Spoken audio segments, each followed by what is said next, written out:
Kita belajar tentang kasih Allah dan hari ini kita akan belajar tentang kenal dan hidup di dalam kasih Allah. Ya, mengenali kasih Allah. Lalu kalau sudah kenal, kita bisa hidup di dalam kasih Allah. Jadi mari saya ajak kita membuka ayat Alkitab kita di dalam surat Efesus pasal yang ketiga, ayat 18 sampai dengan ayat yang ke-20. Kak, kecilin dikit lagi Kak, nomor 12, sedikit. Dah. Ya, kok mati? Ya udah, oke lah, biarin. Efesus pasal 3 ayat 18 sampai dengan ayat yang ke-20. Kalau saudara bisa baca di depan, ada di depan tapi kecil. Kalau enggak baca di Alkitab saudara, di handphone atau di Alkitab fisik. Kita baca sama-sama ayat 18 sampai dengan ayat yang ke-20. 2, 3. Aku berdoa supaya kamu bersama-sama dengan segala orang kudus dapat memahami betapa lebarnya dan panjangnya dan tingginya dan dalamnya kasih Kristus, dan dapat mengenal kasih itu sekalipun ia melampaui segala pengetahuan. Aku berdoa supaya kamu dipenuhi di dalam seluruh kepenuhan Allah. Bagi Dialah yang dapat melakukan jauh lebih banyak daripada yang kita doakan atau pikirkan, seperti yang ternyata dari kuasa yang bekerja di dalam kita. Yang percaya firman Tuhan katakan amin. Jadi saudara sekalian, ayat yang barusan kita baca memberitahu kepada kita tentang kasih Allah. Ya, kasih Allah itu digambarkan oleh Rasul Paulus ketika dia menulis surat kepada jemaat di Efesus. Setidaknya ada 3 hal yang tertulis di sini, bahwa kasih Allah itu kalau bicara secara ukuran, kalau itu bisa diukur, maka ukurannya adalah lebar, panjang, tinggi, dan dalam. Tapi tidak ada batasnya. Jadi tingginya tinggi sekali kasih Allah, dalamnya sangat dalam, panjangnya luar biasa tanpa ada batas. Ya, jadi saudara sekalian, ini yang Rasul Paulus beritahu buat jemaat di Efesus. Lalu di ayat selanjutnya juga Rasul Paulus beritahu begini, bahwa kasih Allah itu melampaui segala pengetahuan. Ayat yang ke-19 Rasul Paulus tulis kepada jemaat di Efesus, memberitahu bahwa begini, yang namanya kasih Allah itu dia melampaui segala pengetahuan. Apa yang selama ini kita tahu tentang yang namanya kasih, yang kita tahu tentang bagaimana caranya mengasihi, kasih Allah itu melampaui segalanya itu. Lalu yang selanjutnya yang diberitahukan oleh Rasul Paulus di situ, ayat yang ke-20, kasih Allah itu begini, dia melakukan jauh lebih banyak daripada yang kita doakan ataupun yang kita pikirkan. Jadi kalau selama ini kita berdoa buat Tuhan supaya mengasihi kita, percayalah kasih Allah itu lebih daripada yang kita doakan, bahkan lebih dari apa yang dapat kita pikirkan. Jadi ini memberi pengertian kepada kita bahwa yang namanya kasih Allah itu adalah kasih yang benar-benar luar biasa. Di minggu pertama kita belajar tentang beberapa jenis kasih yang kita biasa jalani dalam kehidupan kita sehari-hari, dalam hubungan kita dengan sesama manusia. Ada beberapa kasih, misalnya ada kasih yang namanya kasih filia. Kasih filia itu adalah kasih persaudaraan, persahabatan, di mana di dalam kasih itu pasti ada kecocokan satu sama lain. Makanya ada, kalau kita punya sahabat, kita punya teman, pasti yang kita jadikan teman adalah orang yang cocok sama kita. Hobinya kurang lebih sama-sama suka mancing misalnya, atau sama-sama suka urak-urak misalnya. Yang suka urak-urak nggak ada ini pagi ini. Atau sama-sama suka belanja mungkin, jadi cocok. Kalau belanja seneng, karena yang saya suka dia juga suka. Nah, ini kasih filia, dia akan membawa kita kepada sebuah hubungan persaudaraan atau persahabatan, di mana di situ ada kecocokan. Tapi suatu waktu nggak cocok lagi, wah ternyata dia kesenangannya udah beda sama saya, akhirnya sudah nggak ada lagi. Atau ada yang disebut dengan kasih storge, hubungan orang tua dengan anak, itu gambaran dari kasih storge. Ya, ada hubungan darah. Lalu ada lagi kasih yang disebut dengan kasih eros. Kasih eros itu adalah kasih yang terjalin antara pasangan. Nah, kasih-kasih tersebut adalah kasih yang bisa dikatakan ada apanya, ada sesuatu di dalamnya yang menjalin hubungan itu. Tapi beda dengan yang namanya kasih Allah. panjangnya, lebarnya, tingginya itu tidak terselami, tidak ada ujungnya, tidak bisa melampaui doa kita, melampaui apa yang kita pikirkan, bahkan melampaui apa yang selama ini kita ketahui. Itu yang namanya kasih Allah. Makanya saudara sekalian, kasih Allah atau yang namanya kasih agape itu bukan kasih yang hanya dimiliki oleh Allah. Ya, bisa saudara di garis bawah ini. Kasih Allah itu, kasih agape itu memang tercermin sempurna dalam kasih Allah. Dikecilin, kok makin keras ya? Nomor 12 tolong dikecilin sedikit.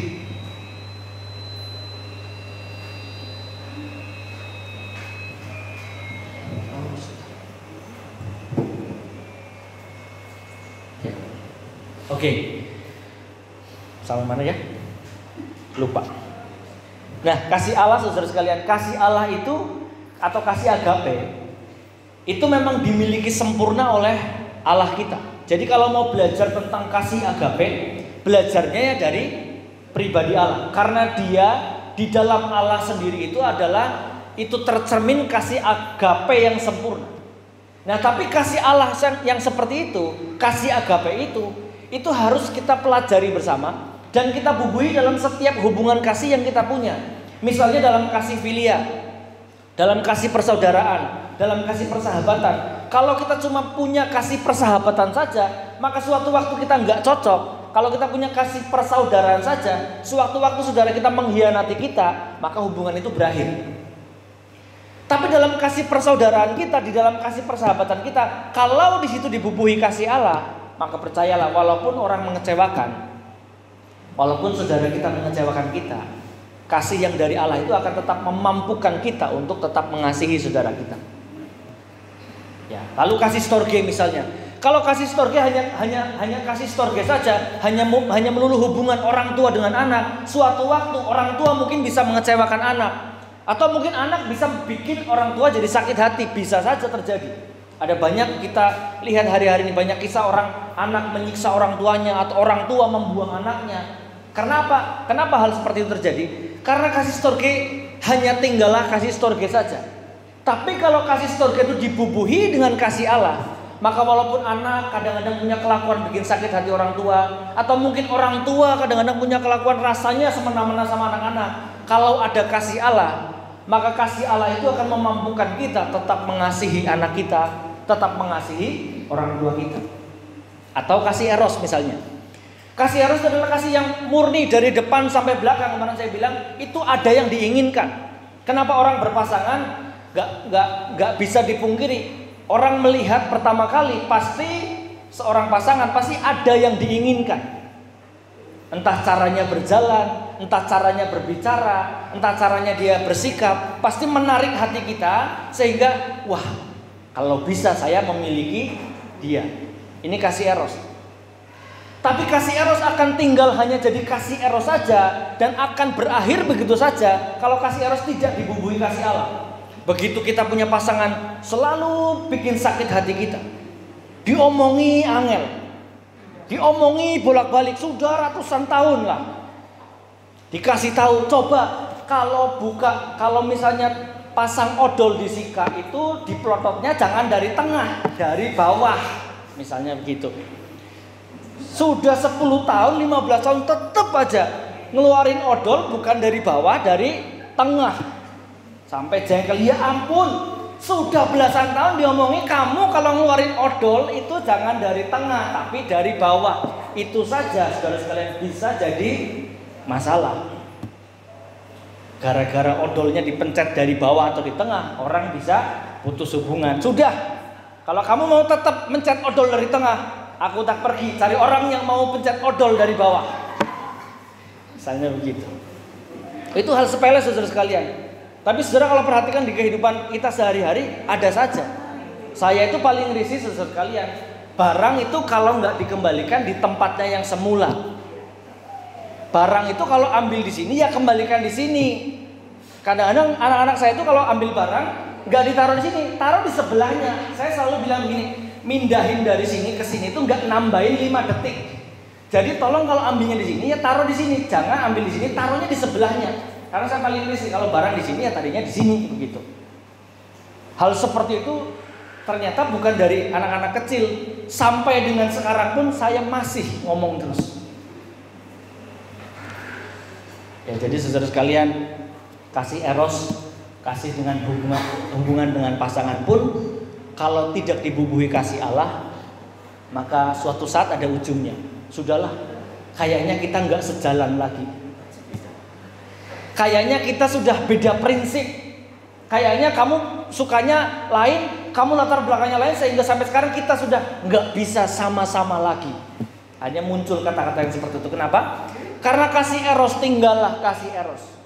Tapi kalau kasih eros itu dibubuhi dengan kasih Allah, maka biarpun kita punya pasangan menyakiti kita, omongannya nggak pernah enak, nggak pernah bisa diomong, nggak pernah bisa dinasehati, maka kasih Allah itu akan memampukan kita tetap mengasihi dia. Walaupun pasangan kita atosnya luar biasa, diomongin nggak lembut-lembut, nggak lembek-lembek, gampang mutung, gampang jengkel, salah ngomong sedikit mutung,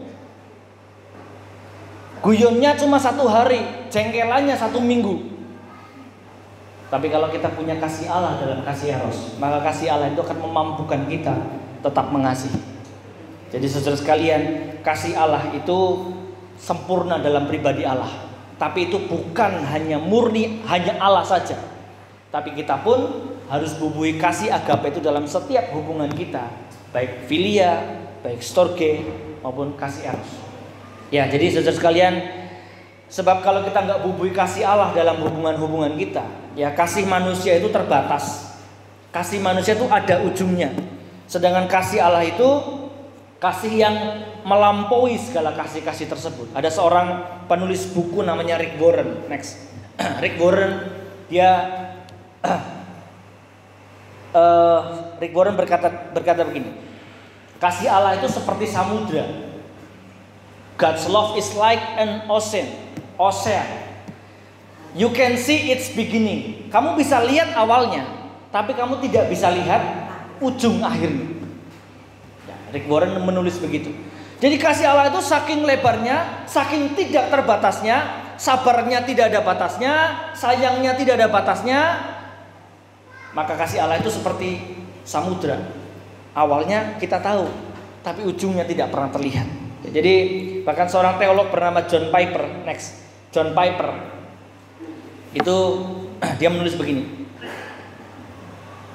Saking hebatnya kasih Allah, dia menulis, kalau kasih Allah kepada anaknya itu hanya bisa diukur dari tingkat kesehatan kita, atau tingkat kekayaan kita, atau tingkat kenyamanan kita dalam hidup, maka John Piper menulis begini, maka kemungkinan Rasul Paulus itu dibenci oleh Allah. Karena kasih Allah itu melampaui segala akal. Kasih Allah itu nggak hanya bisa diukur dengan kalau kita sehat-sehat berarti Allah mengasihi kita. Kalau kita kaya, materinya banyak, berarti Allah mengasihi kita. Kalau kita hidupnya nyaman, berarti Allah mengasihi kita. Sebaliknya kalau hidup kita nggak nyaman, berarti Allah nggak mengasihi kita. Kalau kita nggak kaya, Allah nggak mengasihi kita. Atau kalau kita sakit-sakitan, Allah nggak mengasihi kita. Nggak seperti itu. Kalau ukurannya seperti itu, John Piper bilang, maka Rasul Paulus berarti adalah orang yang dibenci Allah. Karena Rasul Paulus adalah orang yang seumur hidupnya nggak pernah nyaman. Dia miskin sama sekali, nggak punya apa-apa. Dan dia sakit-sakitan seumur hidup. Tapi Rasul Paulus memberi nasihat kepada jemaat di Efesus bahwa kasih Allah itu adalah kasih yang panjang, tinggi, lebar, dalam, melampaui segala pengetahuan. Dan dia melakukan jauh lebih banyak yang kita doakan, dari yang kita doakan maupun yang kita pikirkan. Nyatanya Rasul Paulus menyampaikan begitu kepada jemaat di Efesus. Jadi artinya kasih Allah itu melampaui segala-galanya. Maka saudara sekalian, pagi hari ini kita harus belajar memahami tentang kasih Allah dan kita tinggal di dalamnya, supaya kita nggak salah pengertian. Jadi pada saat kita sedang diberkati Tuhan luar biasa dengan kesehatan, dengan materi, kita bersyukur bahwa Allah mengasihi kita. Tapi pada saat kita sedang kekurangan, pada saat kita sedang sakit-sakitan pun, jangan sampai kita salah arti bahwa ini Allah sedang tidak mengasihi kita. Enggak. Kasih Allah itu melampaui segala-galanya. Mari saya ajak kita membuka sebuah ayat di dalam 1 Yohanes pasal 4. beberapa ayat, bukan satu ayat. Beberapa ayat di dalam 1 Yohanes pasal 4 ayat yang ke-7 sampai dengan ayat yang ke-12. Bagaimana kita belajar memahami, mengenali kasih Allah dan kita tinggal di dalamnya. 1 Yohanes pasal 4 ayat yang ke-7 sampai dengan ayat yang ke-12. Nanti kita akan baca bersama-sama. Tapi saudara tetap di ayat itu, nanti kita akan baca. Tapi yang pertama ada beberapa hal. Yang pertama adalah ini, next. Yang pertama, untuk kita bisa kenal dan hidup dalam kasih Allah, kita harus lakukan satu hal ini. Kita harus belajar mengasihi. Coba baca ayat yang ke-7, ayat yang ke-8, ayat yang ke-11 dan ayat yang ke-12. Ayat yang ke-7 dan ayat yang ke-8 saya minta ibu-ibu baca bersama-sama. Ayat 11 dan 12 bapak-bapak atau kaum pria membaca bersama-sama. Silakan ayat yang ke-7 dan 8, 2, 3.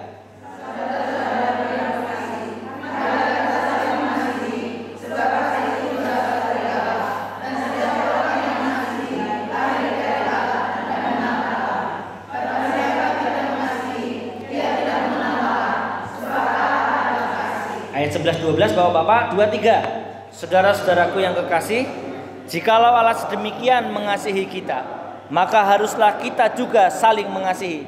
Tidak ada seorang pun yang pernah melihat Allah.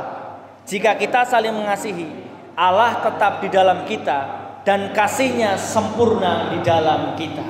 Amin. Jadi yang pertama saudara sekalian, kalau kita mau belajar mengenali kasih Allah dan tinggal di dalam kasih Allah, maka ini yang harus kita lakukan. Kita harus hidup dalam hidup yang senantiasa mengasihi. Ya, Alkitab tidak menyebutkan cara lain untuk mengenali atau memahami serta tinggal di dalam kasih Allah selain dari hidup kita harus hidup yang diupayakan selalu hidup mengasihi orang lain, mengasihi sesama kita. Kenapa? Dengan mengasihi kita jadi mengenal Allah dan kasih-Nya. Sebab ayat yang ke-8 bilang begini, kalau kita tidak mengasihi, maka kita nggak kenal Allah. Dan kalau nggak kenal Allah, maka nggak kenal kasih. Sebab Allah itu bukan pembawa kasih. Saudara coba garis bawah ini. Allah kita itu bukan Allah yang membawa ajaran kasih, tapi Alkitab berkata bahwa Allah lah itu sendiri adalah kasih. Jadi kalau kita pada saat kita berusaha mengasihi orang lain, mengasihi sahabat kita, mengasihi saudara kita, mengasihi orang tua kita, anak kita, pasangan kita, pada saat itulah kita sedang hidup di dalam Allah. Karena Allah adalah kasih. Jadi kalau orang di luar sana hanya bilang begini, ya pemimpin agama saya ngajari tentang kasih, panutan agama saya ngajari tentang kasih. Kalau di dalam kita, Allah kita itu bukan pembawa kasih, bukan sekedar pengajar kasih, tapi Allah itu adalah kasih itu sendiri. Jadi ketika kita sedang berusaha mengasihi orang, kita sedang mencurahkan kasih kita, itu sebetulnya kita sedang hidup di dalam kasih Allah. Sebab Allah itulah kasih itu sendiri. Ya, jadi beda antara Allah sebagai pembawa kasih dengan Allah itu kasih. Kalau bawa kasih berarti ini kasih dibawa. Tapi kalau Allah itu sendiri adalah kasih, dirinya sendiri. Makanya Yohanes pasal 3 ayat yang ke-16 kan bilang, karena begitu besar kasih Allah akan dunia ini, sehingga Dia mengaruniakan anaknya. Anaknya itu bukan pesuruhnya. Anaknya itu bukan orang lain. Kita tahu dalam kekristenan, kita tahu konsep Allah itu adalah Allah yang Trinitas. Ketika dibilang Dia berikan anaknya yang tunggal, sebetulnya Dia bukan sedang mengirim orang lain, tapi Dia sedang memberikan dirinya sebagai bentuk bahwa ini loh, aku berikan kasih ini buat kamu manusia. Maka ketika kita sedang mengasihi, kita sedang hidup dan tinggal di dalam kasih Allah. Ya, kalau saat manusia menganggap Allah hanya sebagai pembawa kasih, saudara sekalian, maka kita ingat ketika Tuhan Yesus mati di atas kayu salib, ya, orang yang paling banyak di atas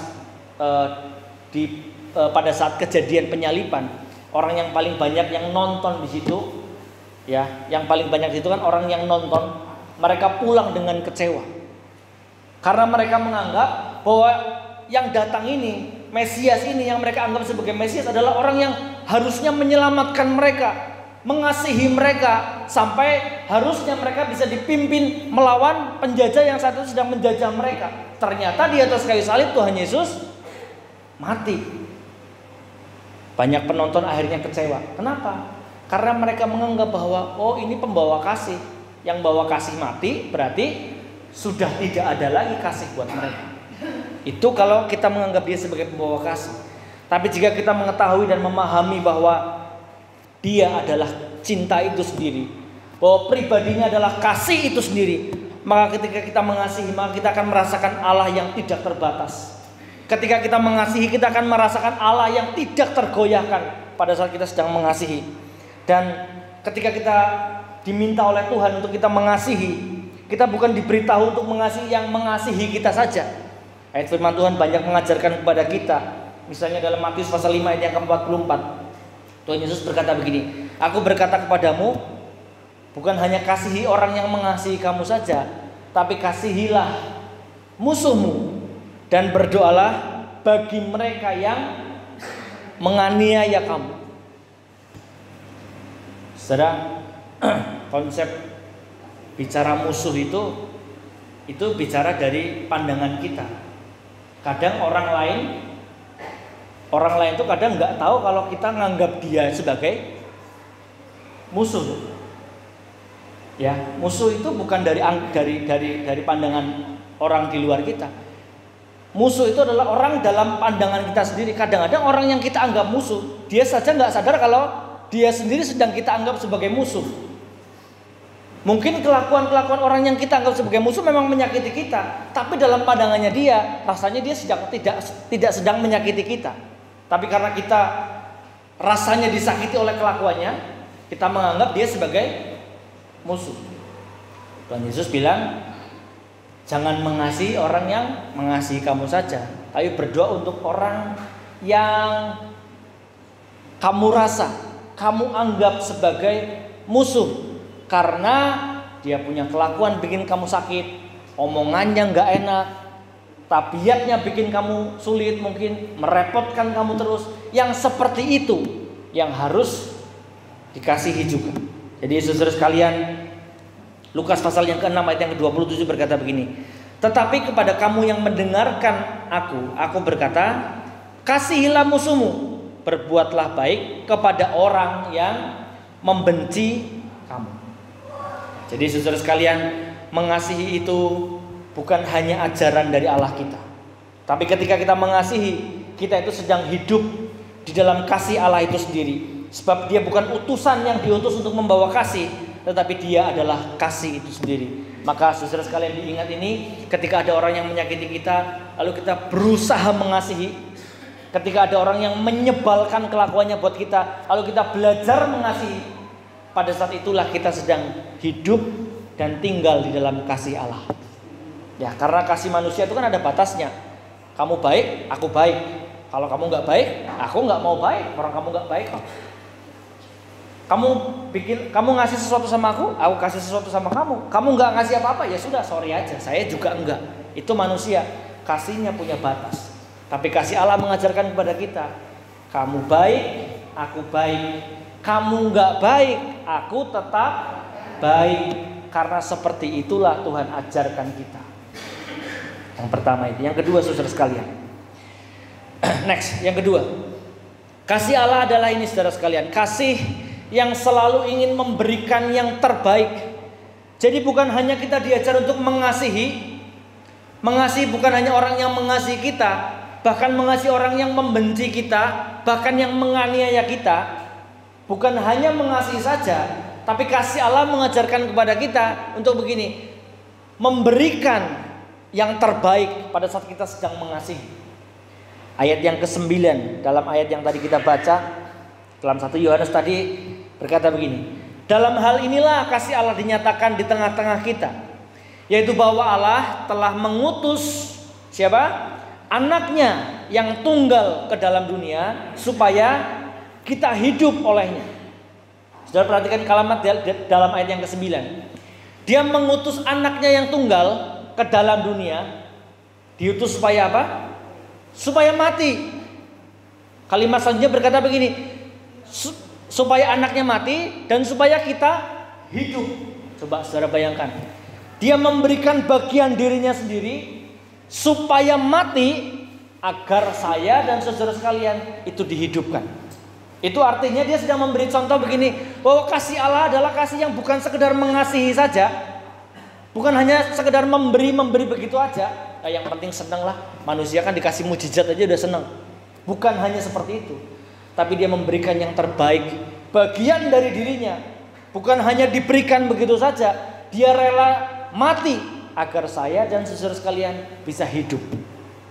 Ini yang firman Tuhan berupaya beritahu kepada kita, bahwa Allah selalu punya prinsip mengasihi manusia, itu selalu memberikan yang terbaik. Ya, walaupun kadang-kadang yang terbaik dari Allah seringkali itu tidak baik bagi perasaan kita.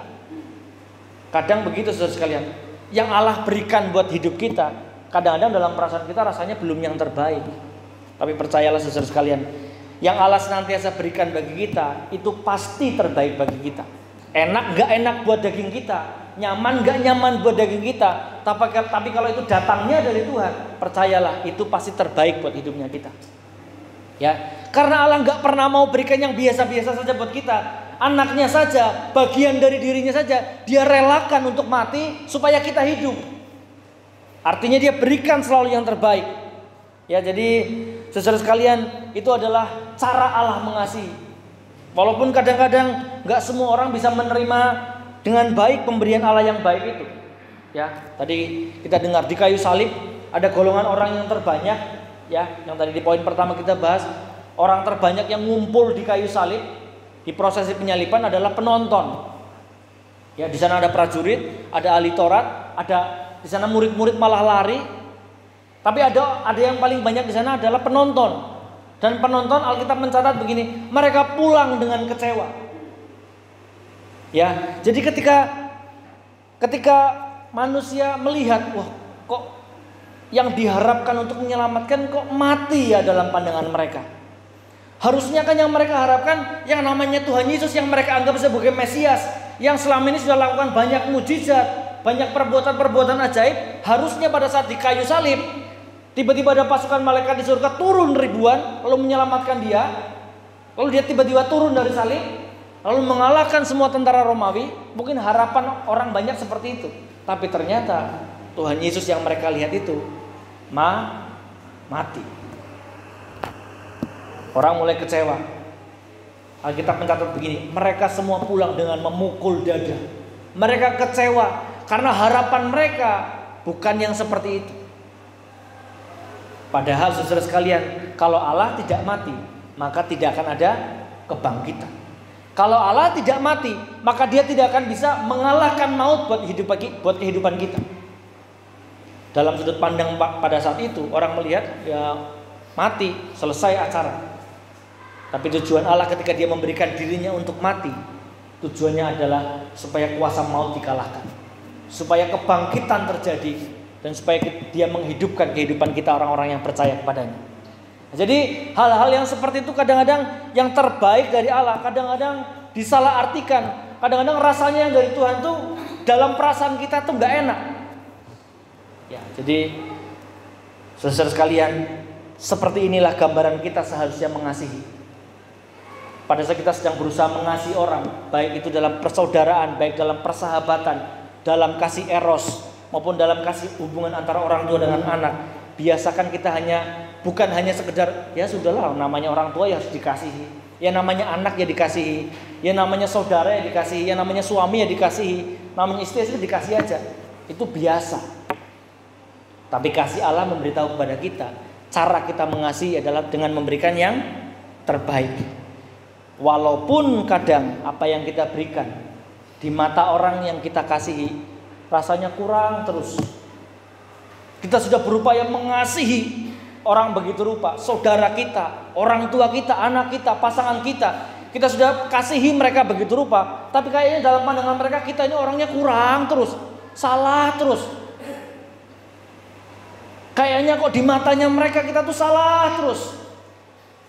Lama-lama pindah aja ke hidung, gak di mata lagi.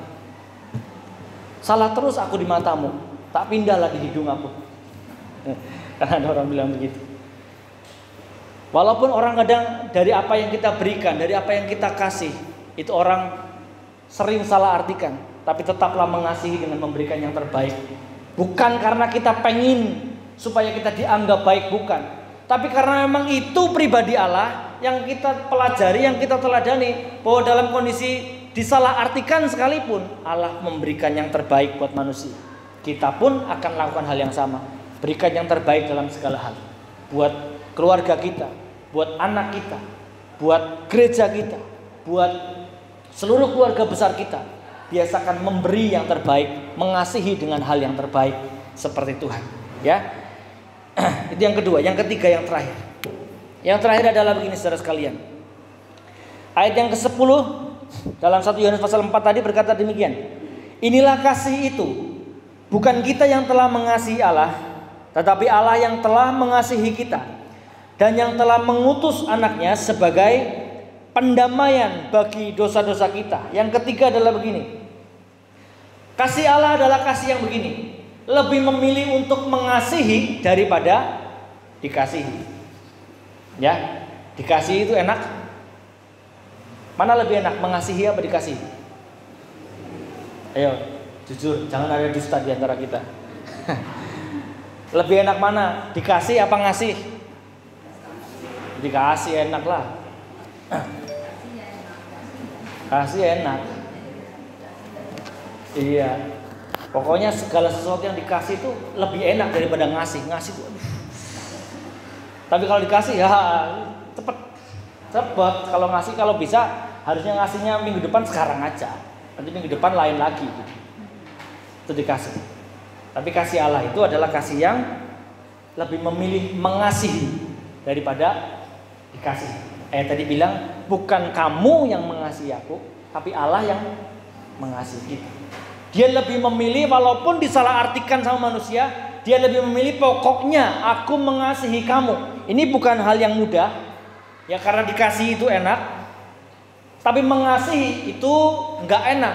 Karena yang namanya mengasihi itu butuh sesuatu yang namanya pengorbanan, korban perasaan, korban materi, korban waktu, korban pikiran, itu korban.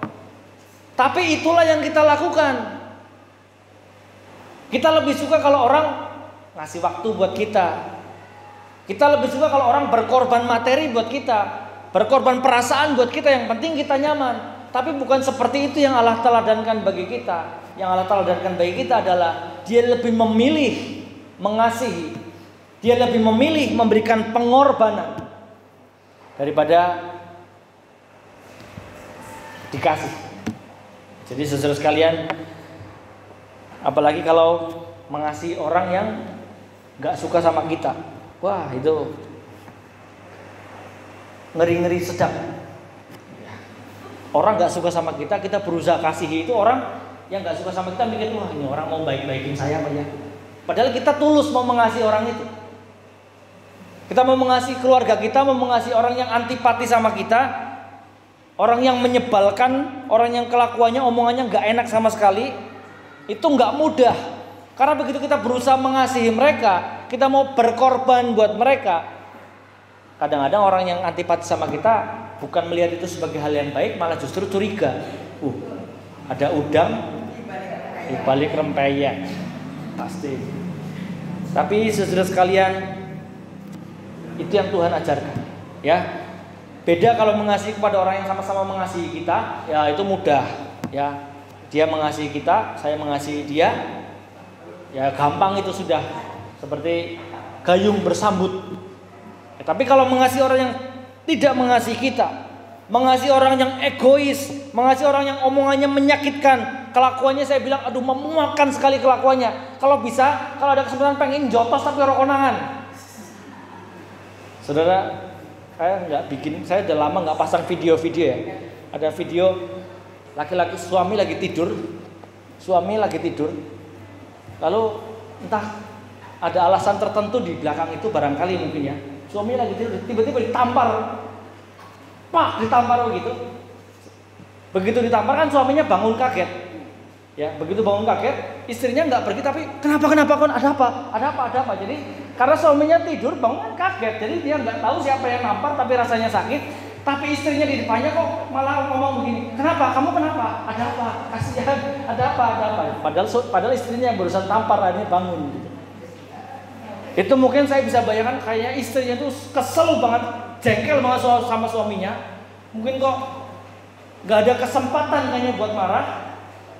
Akhirnya pada saat tidur ditampar sama dia, kan kaget bangun. Begitu kaget bangun, dia langsung peluk suaminya. Kenapa? Ada apa? Jadi kan suaminya bingung mau nyalakan suaminya loh, kok suaminya baik. Jangan ditiru. Please don't try this at home.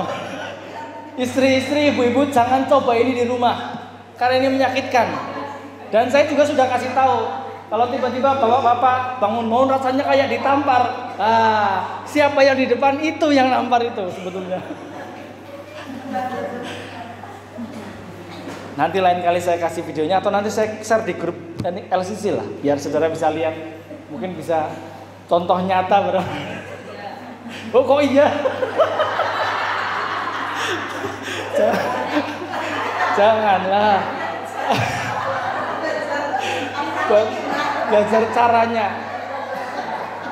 Dan mengasihi, saudara-saudara sekalian, mengasihi yang seperti itu yang nggak mudah. Aduh, kayaknya salah ini saya kasih tahu tips ini. Salah tips kayaknya nih. Ini bukan diambil yang baik, malah diambil triknya. Ya. Ada seorang pasangan suami istri juga. Suaminya itu sering bikin jengkel istrinya. Ya, suaminya tahu bahwa dia sering bikin jengkel istrinya. Ya, pada suatu kali suaminya bilang begini, suaminya bilang sama istrinya, Bu, saya itu yakinlah kelakuan saya ini pasti menjengkelkan kamu. Ya, suruh kerja bantuin nggak mau. Ya lebih banyak sibuk sendiri. Jadi kalau ngapa-ngapain saya dibiarkan sendiri terus. Di rumah ya kerjanya nggak pernah ngurusi anak ya. Saya tahu lah kelakuan saya nyebelin. Tapi kok saya heran ya. Kamu tuh kok nggak pernah marah sama saya ya? Kayaknya kamu kok hidupnya penuh dengan pengampunan gitu ya. Kayaknya penuh dengan kasih gitu. Luar biasa apa karena kamu rajin ke gereja gitu ya.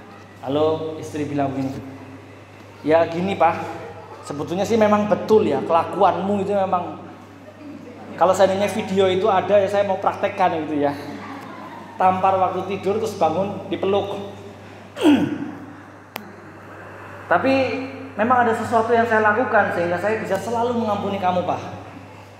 Apa itu? Apa ada ayat firman Tuhan yang kamu pakai supaya kamu tetap mengasihi aku? Bukan ayat firman Tuhan. Tapi kamu tahu nggak Pak, saya harus kasih tahu rahasia ini. Setiap kali kamu bikin saya marah, saya ke kamar mandi Pak. Saya ambil sikat gigimu, tak buat nyikat WC.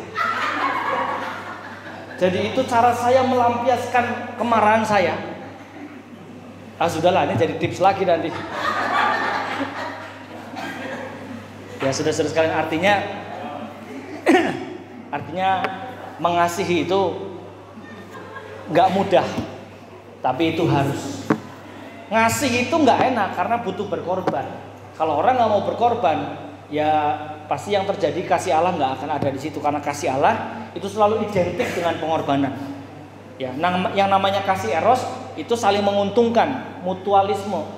Kasih storge itu mutualisme, ada hubungan, ada kepentingan. Apalagi kasih filia, ada kepentingan, ada urusan, ada kecocokan. Ya, tapi kalau kasih eros itu bukan karena melulu karena kecocokan, tapi yang namanya kasih Allah adalah kasih yang selalu identik dengan adanya pengorbanan.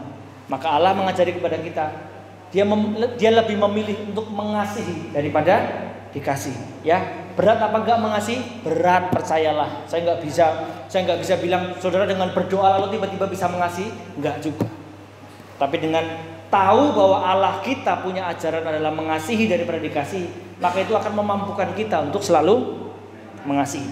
Nah, kalau ini tidak dibubui dalam setiap hubungan kita, maka percayalah hubungan eros, storge, filia hanya akan jadi sebuah hubungan yang bukan indah, tapi hubungan yang ujungnya nanti menyakitkan, ujungnya mengecewakan, ujungnya penuh penyesalan. Makanya dalam setiap hubungan kita mesti kenal dan hidup di dalam kasih Allah, taruh kasih Allah dalam setiap hubungan kita, supaya hubungan kita itu seperti Allah mengasihi manusia, demikian hubungan kita mengasihi juga sama seperti Allah. Puji Tuhan, Tuhan Yesus memberkati kita sekalian. Mari saya undang kita semua bangkit berdiri dan kita akan berdoa bersama-sama.